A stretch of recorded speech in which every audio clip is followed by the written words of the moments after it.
I'm ready. Hello, everybody. What's up? What's up, YouTube? We are we're here for the first time. We don't do this normally. This is strange. No. We had to set up strange buttons to find our way over here, but it's good to see everyone. I actually see Twitch chat. Oh, not Twitch chat. YouTube chat is working. Is that what people call it? Chat's working. Hello, everyone in chat. Say hey. Hey, I John, see what are we doing Star Susanna Grace. Yep. Daryl Martin. Daryl. Lydia. Anders, good to see you. Ew. Hamley's here. We actually had a question from Hamley, so why don't we start with this one? Right, we're doing an AMA, by the way. Yes, AMA, that is what we're doing. This is in celebration of 20,000 subscribers here on YouTube. Whoa. If you're in chat right now and you haven't hit that button, slam that button. Also, ding the little bell. Hit the like, because you can do that too. It's all free. All sorts of things you can do. Yeah. This is where we upload all of our content for you to enjoy forever. Because YouTube is forever. Yes. So yeah, question. Nothing else lasts forever, but YouTube does. YouTube does. Ham asked us, who is our favorite cat? Now, I have a little bit of a response for this one, because obviously Clyde is my favorite cat, which is Ham's cat, for anyone wondering. But I was very excited when I found out that Pruitt would be playing in our Star Trek game on Friday, because that means I get to see Monk, who is one of my favorite stream cats. The Monk scarf is a classic, you know? It's probably the cat I know best. Yeah, I mean, shout out to Percy, which is Little Cup of Joe's cat. Shout out to Tesla, who is Laugh Love Lindy's cat. Tesla, we haven't many stream dogs, actually. I guess it's because dogs are usually quite loud around streams. I know quite a few people have dogs. They just like barricade them in while we're streaming. Lydia's dog isn't so much a dog as it's a bear. We got to meet Lydia's dog on Zweihander last week. Great big fluffy beast. So he's a big floof. He is. I'm not a huge cat person overall now. I'm definitely more of a dog person, but that's more of a dog person. Yeah. I'm allergic to both though, so that sucks. Oh no. So there you go, something you may not have known about Will Jones, actual D&D sex icon. Interesting facts about me. I'm going to hop over to the community tab, because we had a few questions asked. Sure, yeah. And if you guys watching in the chat have any, feel free to fire them at us. Yeah, literally anything, and we will very likely answer it. Yeah. Will and I did have a moment where it's like, we came up with this idea, and it was like, is this actually okay? Do we really think this is a good idea? It's a good idea. And then we was like, you know what? I don't think there's anything like I wouldn't tell the internet at this point. So. Don't tell them that. Don't tell them I said that. So we had a question about Tomes and Tentacles. A question that pops up quite a lot on the feed. And I try and answer it as often as I see it. Tomes and Tentacles Season 2 is coming. For anyone who doesn't know, Tomes and Tentacles is our Call of Cthulhu podcast, which has been around for a little while. It's really great. It's DM'd or GM'd, keeped, storytelled by Ben Counter, who does a fantastic job, and the cast are amazing. And as far as I know, it is with the editor. Like, we are working on getting the podcast. I think there's a little bit left to record, right? You're about... I think we're about halfway through season 2, and sort of the answer is that we have a lot of it done, but we want a little more of it done before we start releasing it. And we all have crazy. I'm to blame for a lot of it, because I just went through all the immigration stuff. So the past couple of months, I've not been really booking anything in addition to all of the real life stuff that we've been getting to. But the answer is it'll be out this year, by the end of this year. At least the start of it will have begun releasing. We do weekly releases, so yeah, we'll see how that goes. Probably not the whole season out by the end of the year, but we plan to. We've got a lot of productions that we're working on, and we've been also had the new Twitch season recently as well, which we put a lot of work into. So yeah, it's happening, it's coming. It's just taking a little while. Promise we're not just like telling you it's coming and it's never gonna come. It is being worked on. I have like 11 episodes recorded or something like that in my. It's taking up space in my. It's one of those weird realities that podcasts in a way are easier because you can schedule it at weird times, but you still do need the cast to be available, and role players have ridiculous schedules. Yeah, and that's something I learned very rapidly. when trying to schedule the new encounter season. We had a couple of really good questions from N64G Bachik. I'm sorry if that's not how you're meant to say that. Yeah. So the question 1, will Encounter Roleplay merchandise ever be available again in the near future? I can't seem to find any on Teespring anymore. So I think we have a TeePublic. I think TeePublic is the site you're looking for. I might look at overhauling that for 2020 when we go into the, what I'm calling the spring season. I guess it's really a winter season. So the new season is kind of scheduled to come in for the end of January in the new year.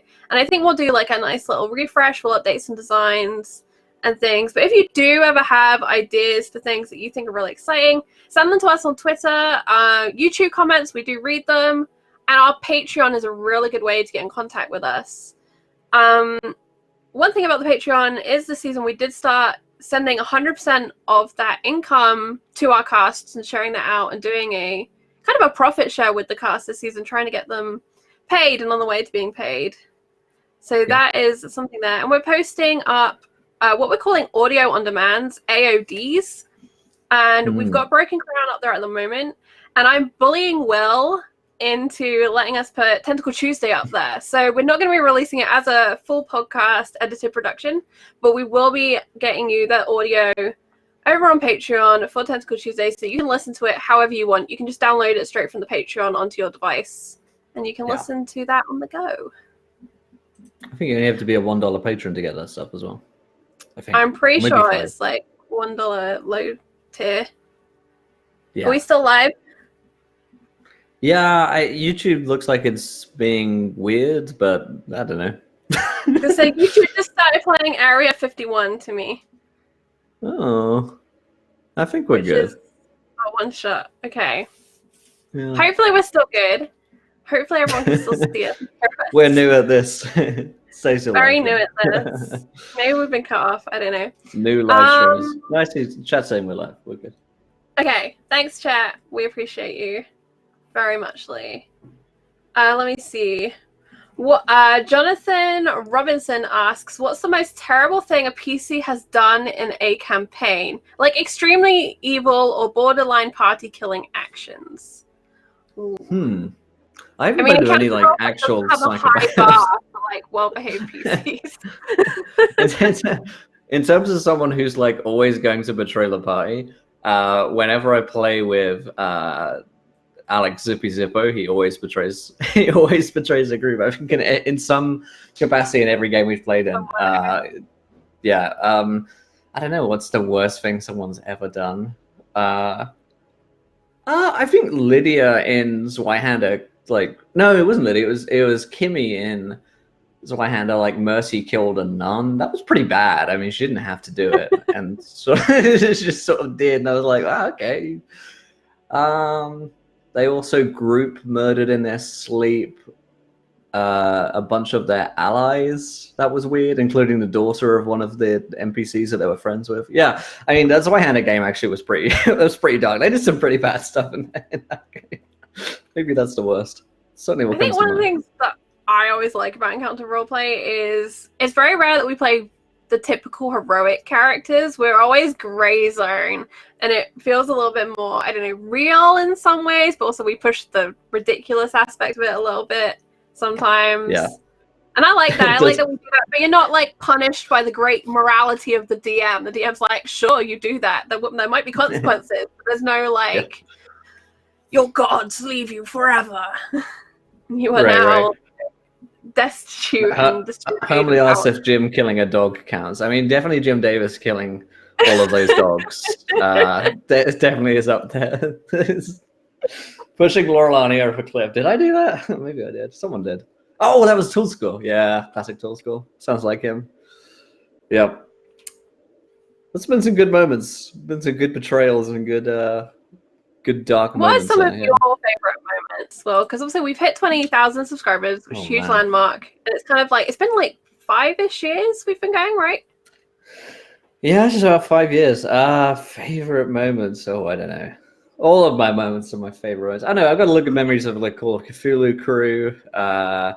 lot of good memories of 24-hour streams we did back in the day, where I was sort of sleep deprived and sleep addled.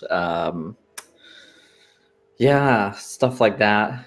Charity streams we've done that raise money, good causes. Yeah, I don't know. That's I'm really tired, but there's been a lot of good moments. I think there've been more good moments than bad moments. That's the thing, you know. Pretty much all of them have been good. Yeah. We had a question from, let me check the name, make sure I get this right, from Pete P, who asks, so Donald Lee was literally the greatest NPC one could possibly imagine. Is there any chance that we'll see him again? Yeah, so we're chatting about this one in the green room. Yeah, so Donald Lee was an NPC I played in the Game of Thrones series that we did, War of the Roses, which was, I think, last year, and he was definitely a favorite of mine to play. He was sort of a bumbling oaf and an idiot, but quite lovable, sort of heart of gold, despite being a total prat. And we do have plans to do more Game of Thrones on the channel, right, Charlie? So I think maybe, you know, there's a chance that I'll end up playing him at some point. Shall we sneak that information out? Yeah, let's right. It's just between us and YouTube. It's fine. So, for next season, I am going to be GMing on the channel. I actually did my first bit of GMing last week for Encounter Roleplay with Entromancy RPG, which was a lot of fun. But next season, I'm going to be GMing Game of Thrones, and I'm very excited about it. I've been playing with RPG Webby and a bunch of people, and I'm really into the Song of Ice and Fire system. I love all the political intrigue and things, so I'm going to be bringing my own little slice of Westeros to Encounter Roleplay, and I'm very, very excited. Yeah, super excited. Lindy asked a very important question, Will. Why didn't Charlie dress up as Will for this question A, or Will as Charlie? There's a very simple answer for this, Lindy, and that's that straight after this, we have Tentacle Tuesday coming up. And while I am very good at applying a beard and could possibly wash it off in time, I'm not going to do that. But if you do want to see me dressed up as Will, go and find the Halloween episode from last year of Warhammer, when nearly the entire cast did their best Will attempt as a complete surprise. It was fucking freaky, dudes. Like, man. I remember, like, everyone, like, I went into the green room and everyone had their cameras off, and I was like, oh, this is weird.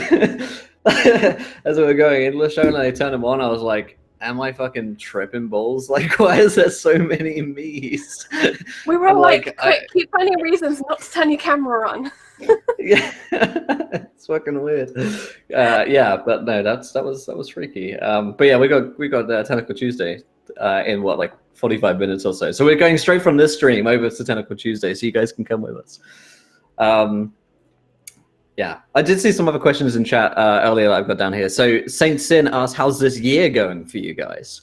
2019, we're almost all the way through it. How's the year going for you, Charlie? This year has been like one hell of a ride. Yeah. But I think it's going pretty good. I was thinking about this earlier, and I've achieved a lot of my like personal RPG goals for this year. I've gotten into a couple of games that I really wanted to get into and gotten to play with some people I really wanted to play with. One of which was the Tentacle Tuesday crew. I haven't gotten the entire core original group in, but I've gotten a really damn good group of Call of Duty players to play with. And that's super exciting. Obviously, I got the job on Encounter Roleplay, started that September officially, but we were working all through August on things. Yeah. That's been really good, and the season's been going great. We've had a lot of really good feedback, people enjoying the shows, and it's very exciting getting to be in charge and being like, I really want to put on an alien RPG. All right, let's do it. And then being like, Travis, will you DM? You guys, will you play? Will, this is happening. And then just hitting the go button. It's great for me, because then cool things happen, and I don't have to have done a whole lot. I'm like, cool. Yeah, no, fantastic. Yeah, my year's going pretty well. I just got really good news. Up until recently, it was going a lot worse, but with the good immigration news, I'd say 2019's been a big success. So, yeah. I mean, and with all the work stuff as well. Yeah, kind of on a wider scale, 2019 is a trash fire. We can all acknowledge the existential dread that has manifested in multiple horrific ways. But you know, within our little little bubble here, I think things are going pretty A microcosm, yeah. What else do we have? Welcome from Jeremy E. You see that one? No, I didn't see that one. Hit me with that one. It was maybe something you can't answer off the top of your head, but could you post or help with recommendations for a good starter setup to be a player for a streaming game? Yeah. Oh, that's really easy. I could do that. So I would recommend getting yourself a Snowball or equivalent microphone. You want a freestanding mic. The Blue Snowball is a really great one. It's about, I think, $50. You can get it on sale over Christmas for a bit cheaper. You want a nice, what are they called? Webcam. A lot of us use I think it's the Logitech C70 or something. 920 or something That's like that. The one, 920, yeah. Pretty much all of us use that. And then the rest of it is just like get a nice bright lamp and diffuse that light. Yeah. And you're pretty good to go at that point. The audio quality doesn't have to be super, super high. But I would definitely recommend moving away from headset headphones because a lot of the time that mic is going to be too close to your mouth and you're going to get a lot of breathing, a lot of popping, and kind of weird peaks and troughs that make things difficult to listen to. And then being able to see you is pretty important for a lot of streams. Some streams you don't have to be seen. Some people are happy for no cams, but that would be kind of my recommendation for a base level. And it's not super expensive, and these things are going to last you a couple of years. It's not the sort of thing where the tech gets outdated really quickly and you have to keep upgrading. Yeah. Yep. Totally and for green screens, you can go and buy some cheap fabric and drape it over something. You can get like poster paper I've seen people do, or you could just order a cheap one from Amazon or similar and just prop it up behind you. A lot of people now that I've noticed moving away from green screens, and they're just like, this is my room. Yeah. Either was good. You can even get ones that like attach to the back of your chair nowadays. Yeah, this is my wall of nerd. I do like seeing people's walls of nerds in the background on the streams. It's pretty cool. Yeah. Okay. When you do the store overhaul, will there be a Finbar's line of apparel? Absolutely. Absolute Heresy will be featured. I think it might be an Absolute Heresy t-shirt actually on the TeePublic at the moment. Yeah, Herm did us a design of Absolute Heresy in the style of the Absolute vodka bottles. Yep, which is fantastic. What other questions were there? Were any from earlier that we wanted to get done away through the community tab ones? Let me have a look. There was a community tab one that I remember, which was how did you get started in roleplay games? Oh yeah. I started playing Warhammer Fantasy Roleplay when I was 10 or 11 when the second edition had just come out. That's sort of how I got started. But I got into it through Warhammer, like the tabletop board game, I guess, whatever. So that's how I sort of got into it. And then D&D sort of just came from there. It's 4th edition that I first got into. Yeah. What about you, Charlie? I don't even know if I know this. I've always been into roleplay to a degree. I used to do a lot of written roleplay growing up. And then I did undergrad in drama, so acting's roleplay. But then my sister and I used to watch a lot of Geek and Sundry on YouTube, and they did the Titan's Grave series with Will Wheaton. And then from there, it was like the Critical Role thing. A little bit previous to that, we'd been playing games like Heroes Quest, and we had the Pathfinder starter kit. And we kind of just played that between us. But after Critical Role, I signed up to Twitter, and I discovered this whole online community of people who were into these games and into creating in the way that I was into creating. And I signed up for a Critter organized game, and it was like 9 people in this D&D game. We played Out of the Abyss. And from there, I just kept making friends and kept being like, can I come play with you? Can we play this thing? Can we do this? And I've kind of hopped to and from games since then and started playing new systems. It's entirely Will's fault that I actually play anything other than D&D, because you messaged me and you were like, do you want to come play Warhammer? And I was like, no.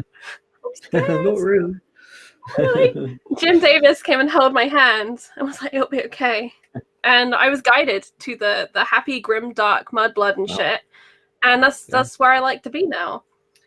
Saint That's where I Sin. wallow. Yeah, Saint Sin asks, I'm beyond curious on if and how it might be possible to join you guys for a story or two. So the best way to join us on Encounter Roleplay, which I think is like kind of at the heart of this question, because usually one of us will be there. It's kind of the perks of being, you know, in charge of a channel as you get to play in all the games you've been playing, is to join our Discord, because we will post up all of our casting calls on there, as well as follow us on Twitter. But there's the meat grinders that we are doing every month right now, near the end of the month. And you can just sign up and join in. It's usually 5e based because it's nice and easy for a lot of people to jump in on. And then, you know, you join us for one shots, and then maybe we'll do mini campaigns, and then we've got the bigger 12-week, 16-week seasons. And we do, like, that's kind of the best way to get into now and again. it. Is, yeah, we do a big casting call usually for the start of the new season. And I do go through every single application. A lot of the applications, unfortunately, for this season were for weekend games. And we're only at the moment running really Monday to Friday. So unfortunately, I couldn't invite many people. But that's kind of how to get involved with us. And a lot of other shows and channels do the same thing. They put out little casting calls, and just, you know, sign up for whichever ones you're available for. Check out new systems. And usually, eventually, it's a small bubble. You'll end up in a game with one of us. Yeah. I also saw, what's the next Cthulhu scenario going to be? I would love to hear the characterization of something from Down Darker Trails. I guess we can say this, right? That we're planning on continuing with the crew from the current season of Tentacle Tuesday going into next season. But in terms of exactly where that will be and what content that will hit, I don't 100% know at this point. I actually wrote the campaign for this one, so this is it's not really based on a book, but sort of pieced together from various different Carcosa materials for Cthulhu. But yeah, I don't know where they'll find themselves. It kind of depends on where this show in season ends, and where we can take it from there. So yeah, we'll see. But Down Darker Trails is definitely something that I think I almost decided to do this season. Yeah, it was definitely pitched to the group. I remember you put in a couple of options.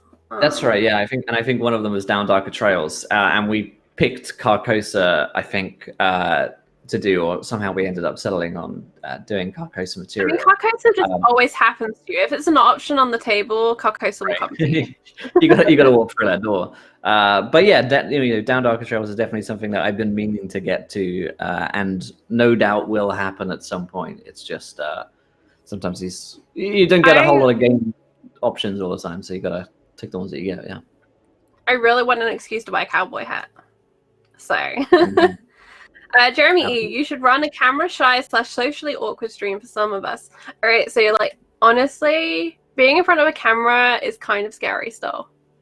I find streaming less scary than recording things, but it's still a bit scary. And I generally will look in completely the wrong direction whenever I'm talking.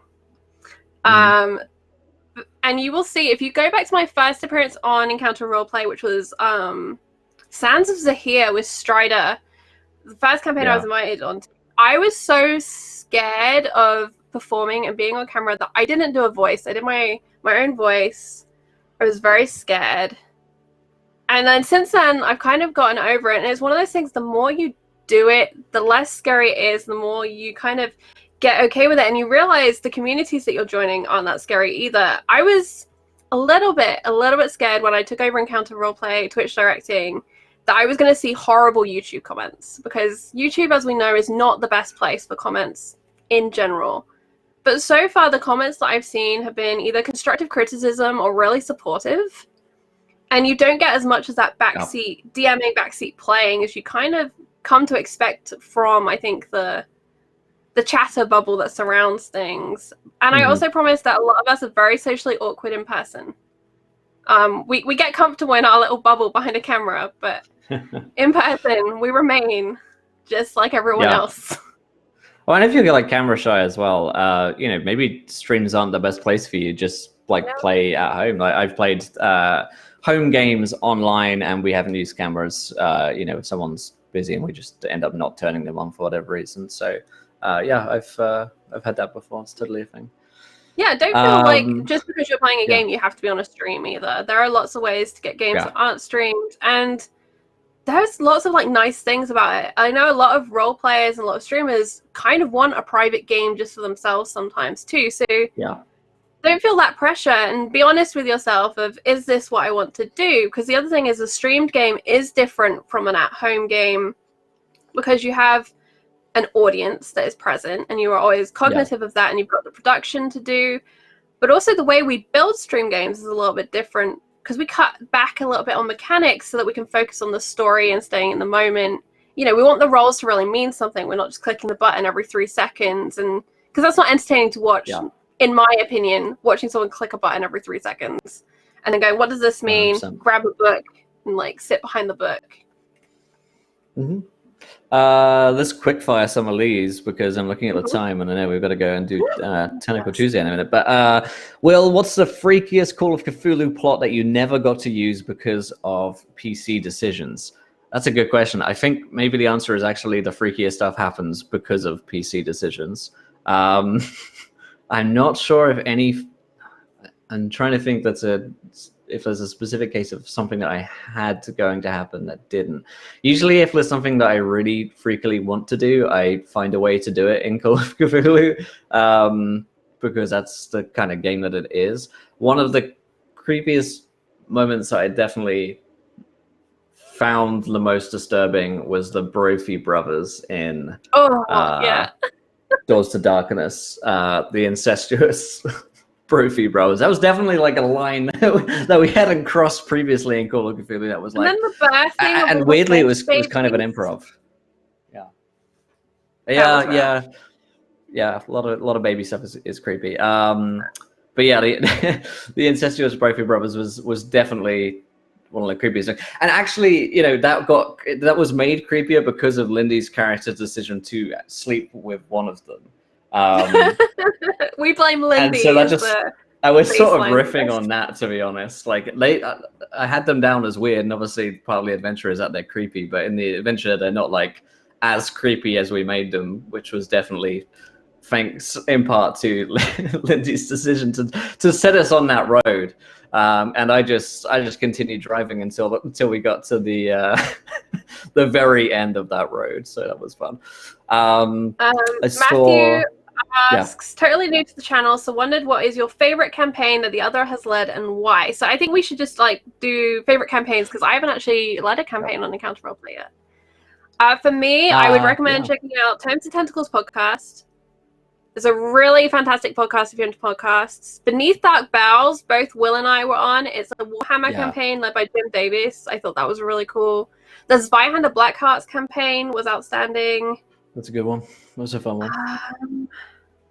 All of the Call of Cthulhu content I highly recommend. That's what made me fall in love with Encounter as a viewer. I was like, this is really cool. I hadn't seen people play horror in that way.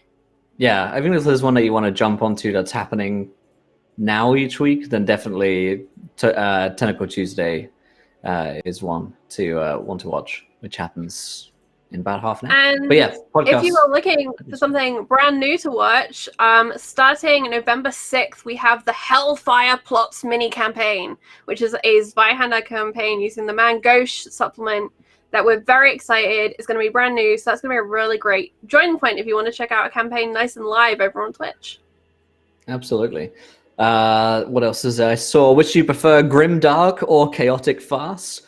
Grim dark, I guess. Although sometimes that does lead to it's sort of like season 1 of Warhammer to season 2 of Warhammer, which season 2 definitely got more farcical, but it was also a lot of fun. So depends on the day, but definitely usually grimdark for me, I think.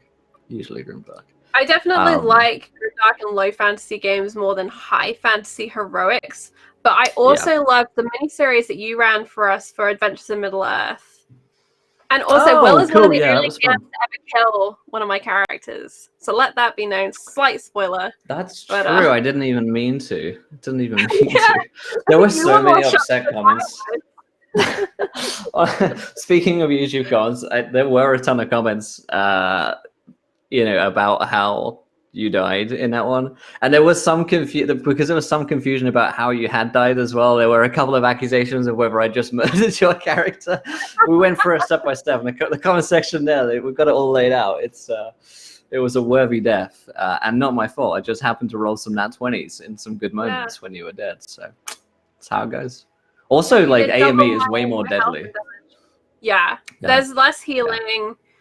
It's a really cool. I like it a lot. If you want to look for something that's like that's 5e, but it's not D&D, but it's still fancy, highly recommend Adventures in Middle Earth by Cubicle 7. They've just gone to pre-order actually with the Rohan region guide, which is kind of cool. Yes, yeah. No, AME's a good time.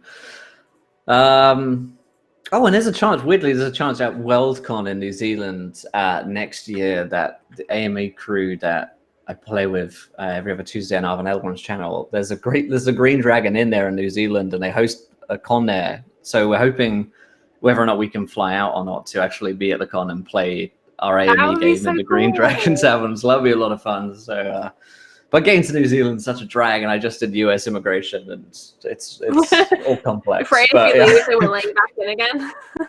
They won't actually, yeah. So the visa is actually only good for one trip, so I have to then apply for a travel permit to come back, and it's a whole thing, and it's a lot of work. So we'll see about that. But one of these years, we'll find ourselves over there. But on the subject of travel, I am going to be at PAX U in December at the end of our little season here. I'm just going for fun. I'm not really going for work, but if you see me there, say hi. Please let me know your Twitter handle, because I'm really bad at names. But yeah, come say hi. I'll be there. Yeah. I will not be there, but Charlie will be there on my behalf.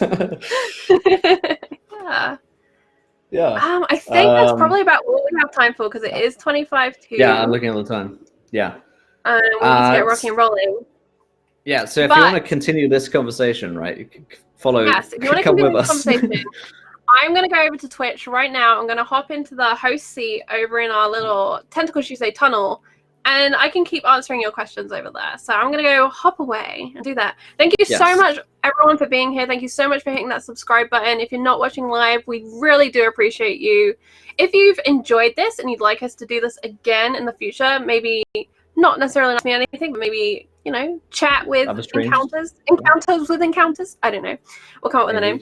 Let us know in a comment down below, and we will be reading those and taking that feedback. Yeah, thanks for coming out, guys. First YouTube stream, officially a success. Fantastic. We'll see you guys over on Twitch. Go follow us there. We'll see you soon. Love you guys. Bye. Bye.